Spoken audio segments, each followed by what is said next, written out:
Assalamualaikum warahmatullahi wabarakatuh. Perkenalkan, nama saya Dwi Eko Putra Hermawan dari semester 2A. Di sini saya akan mereview mata kuliah Hukum Pidana yang disampaikan Profesor Dr. Haja Heni Nuraini SHMH dan dosen pendamping yaitu Dr. Endi Aridayandi SHMH.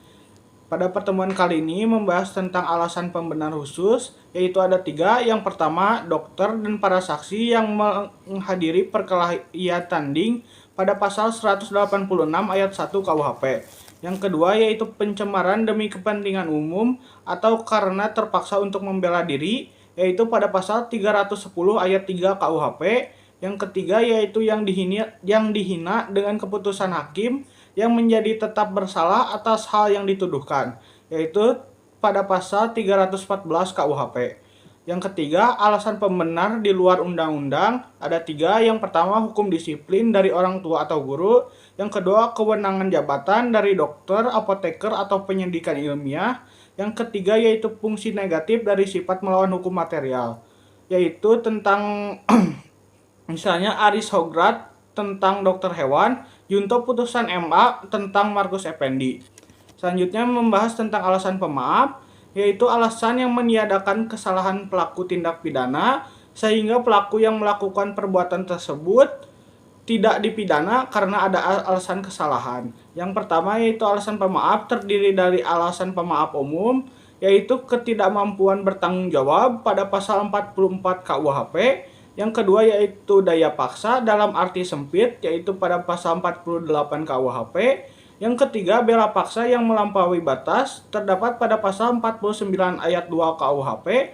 Yang keempat yaitu perintah jabatan yang tidak sah, terdapat pada pasal 51 ayat 2 KUHP.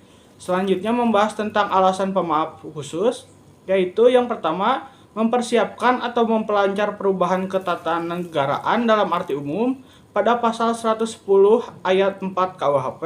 Yang kedua, penarikan kembali pembujukan untuk melakukan kejahatan pada pasal 163 ayat 2 KUHP.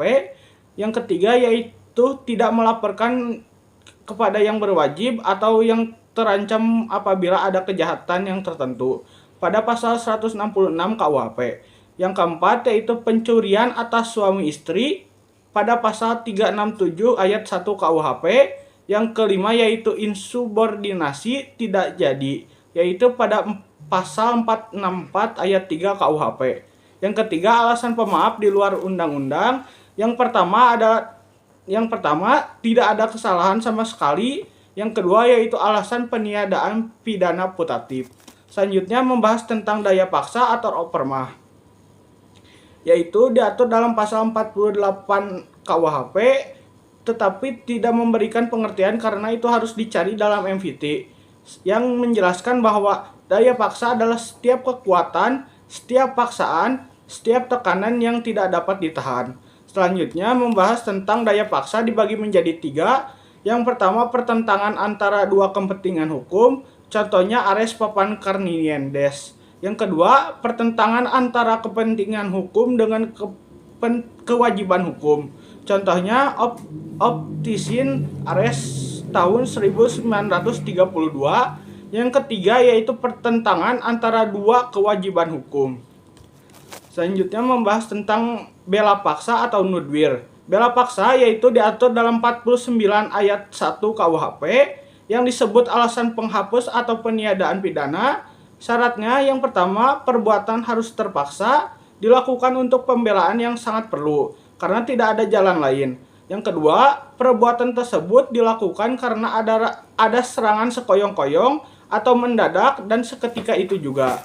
Yang ketiga, pembelaan itu hanya dapat dilakukan untuk kepentingan hukum ditentukan secara limitatif, yaitu yang pertama diri sendiri atau orang lain. Yang kedua, kehormatan atau kesusilaan sendiri atau orang lain.